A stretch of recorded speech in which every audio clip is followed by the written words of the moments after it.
Muito boa noite, tudo bem com vocês? Como é que estão as coisas? Muito felizes por estarmos juntos. Cá estamos no nosso estudo, no nosso grupo, na nossa amizade, na nossa perseverança no bem. Uma conquista da alma. Parabéns aos amigos espirituais que coordenam esse grupo, parabéns a cada um de vocês. Que a gente persista, permaneça. Temos estudado o capítulo 10 de O Livro dos Espíritos, que nós não cansamos de recomendar, que tem por título Lei da Liberdade, e hoje vamos discutir o livre-arbítrio. Vamos estudar essa liberdade individual dada a cada um por Deus e os seus limites. Há limites para a liberdade? Há limites para o livre-arbítrio? O que vocês pensam? Parece claro que sim. Não é? É evidente que não temos a possibilidade de fazer qualquer coisa. As condições próprias da vida na matéria, as limitações próprias de cada um, a ignorância, a imaturidade, o egoísmo, evidentemente limitam as nossas possibilidades. Estudar isso é extremamente importante para percebermos e entendermos a responsabilidade, porque liberdade e responsabilidade fazem um binômio. Quem usa mal a sua liberdade, ao ter que assumir a sua responsabilidade, vive limitações. O destino que nós vivemos hoje, todos os fatos que nós vivemos sem alternativa de transformação, que vem como fato dado para as nossas vidas, são todos eles consequências da forma como nós lidamos com a nossa liberdade no passado. Porque, como disse Paulo de Tarso, o plantio é livre, mas a colheita é obrigatória. Somos livres para fazermos o que quisermos, mas depois seremos limitados pela responsabilidade, pela necessidade de arcarmos com as consequências dos nossos atos. Estudar isso é realmente fundamental. Vamos lá? Questão 843 desse fabuloso Livro dos Espíritos. Kardec pergunta assim: o homem tem o livre-arbítrio de seus atos? E a resposta é: uma vez que o homem tem a liberdade de pensar, que é o que nós conversávamos antes, tem também a liberdade de agir. Sem o livre-arbítrio, o homem seria uma máquina. Temos então liberdade de pensar e de agir. Ela nos foi dada por Deus, porque Deus é amor. E o amor puro, o amor incondicional não pode amar, senão em liberdade. Questão 844. O homem desfruta do livre-arbítrio desde o seu nascimento? Aí começamos a ver as limitações para o nosso livre-arbítrio. A resposta vem assim: o homem tem liberdade para agir, desde que tenha vontade de fazê-lo. Nas primeiras fases da vida, a liberdade é quase nula. À medida que o tempo passa, a liberdade vai evoluindo e seus objetivos mudam de acordo com o desenvolvimento das faculdades. Liberdade só pode existir para quem percebe as alternativas da vida. E evidentemente um bebezinho nada entende das alternativas da vida. Vive basicamente para sobreviver para os seus instintos. Não é assim? Então o homem tem liberdade para agir desde que tenha vontade para fazê-lo. Nas primeiras fases da vida, a liberdade é quase nula. À medida que o tempo passa, a liberdade vai evoluindo e seus objetivos mudam de acordo com o desenvolvimento das faculdades. E continuam os espíritos. Os pensamentos da criança estão relacionados com as necessidades da sua idade. Assim, ela aplica o seu livre-arbítrio às coisas que lhe são necessárias. O livre-arbítrio do bebê, limitado, é no campo da sobrevivência, é no campo do atendimento aos seus desejos que é o motivo da sua vida.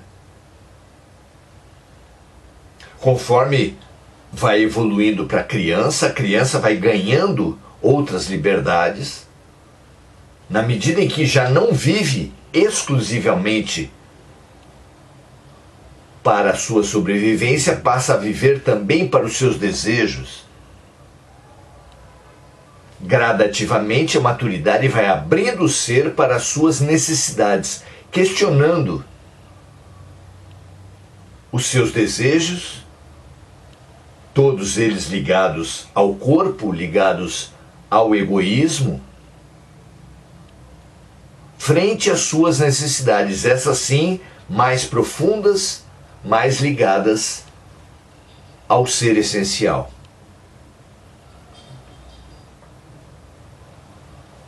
Muito bem, 845, Kardec pergunta: as tendências instintivas que o homem traz ao nascer não são um obstáculo ao exercício de seu livre-arbítrio? Exatamente o que falamos, não é? As tendências instintivas são aquelas que o espírito possui antes dele encarnar. Conforme o espírito seja mais ou menos adiantado, essas tendências instintivas podem levá-lo a praticar atos condenáveis, e na prática desses atos será auxiliados pelos espíritos que possuem as mesmas tendências. Semelhante atrai semelhante. Criaturas encarnadas que vivam para o instinto, vivam para o egocentrismo, a satisfação dos seus desejos sobre as outras pessoas, atrairão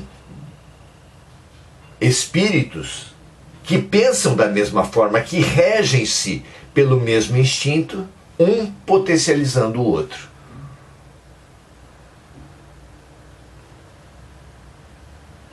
Terminam os espíritos essa questão 845 sobre os instintos dizendo: mas não existe arrastamento irresistível. Não há uma dominação sem remédio dos espíritos sobre os homens. Não existe um arrastamento irresistível quando se tem a vontade de resistir. O arrastamento só se torna irresistível quando nos entregamos a ele, quando nos entregamos aos que querem dominar nossas mentes. Aí forma-se um apego, uma dominação, um aprisionamento, que antes de ser exterior é um autoaprisionamento, ao qual nós mesmos nos destinamos. Lembrem-se de que querer é poder. Fecham os espíritos essa pergunta. Questão 846. O corpo físico exerce alguma influência sobre os atos da vida? Em caso afirmativo, essa influência não exerce algum prejuízo ao livre-arbítrio? A resposta é certamente: o espírito é influenciado pelo corpo. que pode dificultar as suas manifestações.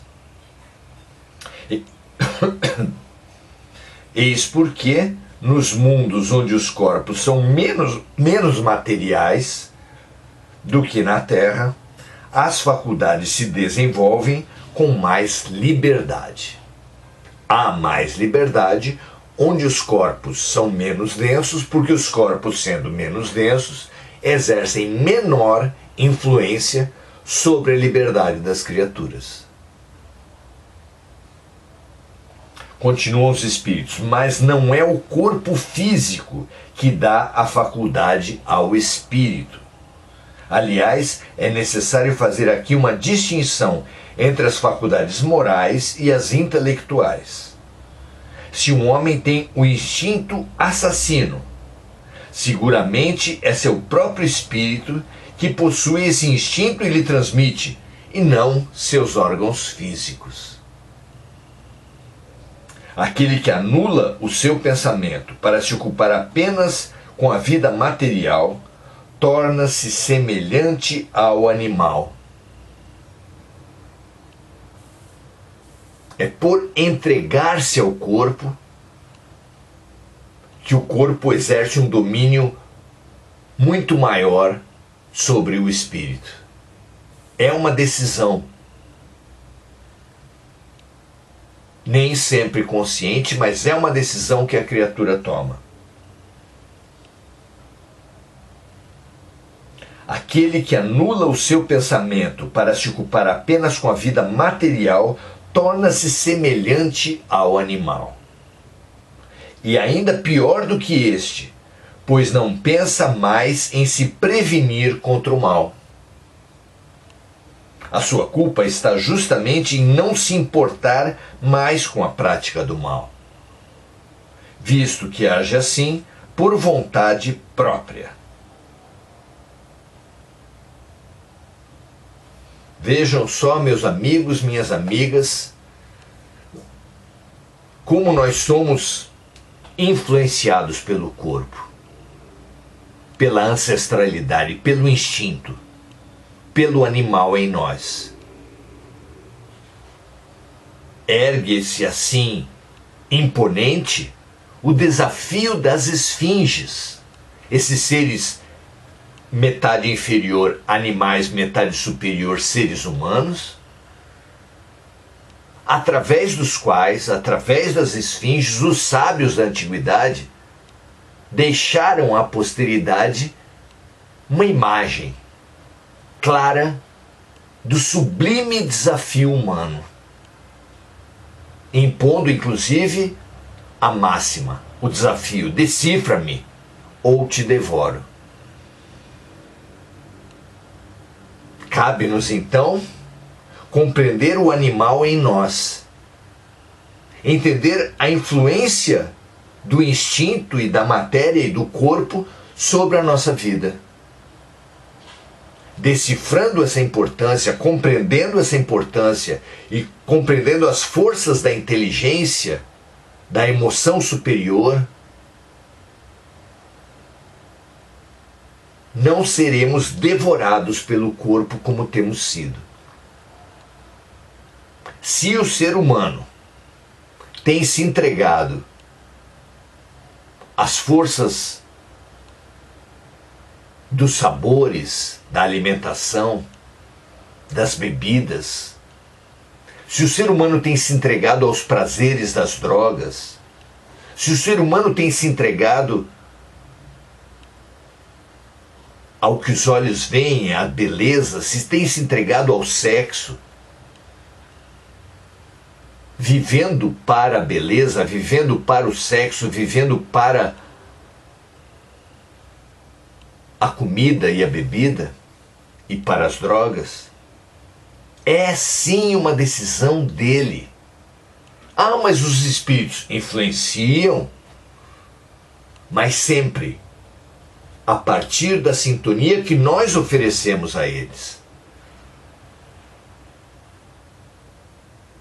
Nossa liberdade essencial está em nos vigiar e melhorar a sintonia. Senão os arrastamentos as escravidões vão se chegando e nós voluntariamente nos entregamos a elas.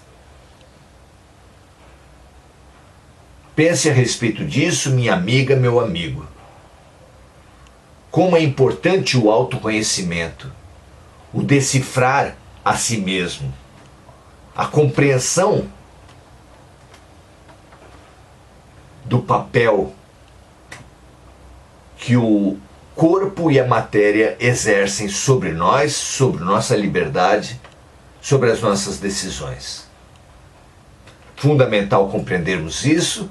Estude a si mesmo constantemente, percebendo nos diversos ambientes, nas diversas relações, nas diversas situações, a força tantas vezes determinante que a matéria e o corpo, especialmente dentro da matéria, estabelecem sobre você, sobre as pessoas em geral, sobre as suas decisões. Marco Aurélio Trindade, Anne Enir Cajazeira, Andréa Santos. Um grande abraço a todos. Nos encontramos amanhã, continuando esse estudo. Compartilhe, espalhe. Autoconsciência, o autoconhecimento é a base de toda transformação. Decifra-te ou te devorarás. Paz e bem a todos nós.